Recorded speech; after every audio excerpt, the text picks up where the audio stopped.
నీ మరణం తరువాత ఏమి జరుగుతుందో చూడు. అంత్యక్రియలకు వెళ్ళినవారు ఇంటికి తిరిగి వస్తారు. కొద్ది గంటల్లో రోదనలన్నీ పూర్తవుతాయి. బంధువులు వచ్చిన వారికి భోజనాలు చౌకగా ఎక్కడ దొరుకుతాయో అని ఆరా తీస్తుంటారు.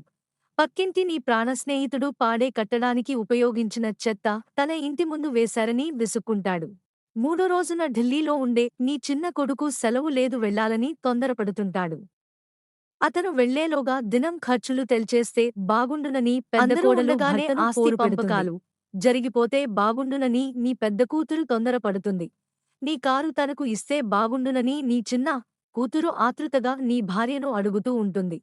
11 రోజున భోజనాలు పూర్తయ్యాక ఆస్తుల పంపకంలో నీ పిల్లలు దెబ్బలాడుకుని నీ భార్యను ఎవరి దగ్గర ఉంచుకోవాలో తేలకుండానే కోపగించి వెళ్ళిపోతారు. మెల్లమెల్లగా నీ మరణం పాతబడుతుంది. నిన్ను క్రమక్రమంగా అందరూ మరచిపోతారు. అందుకే సంపాదన కోసం అడ్డదారులు తొక్కి నీవు చెడ్డపేరు తెచ్చుకుని సంపాదించి ఇచ్చినా చివరకు జరిగేది ఇదే.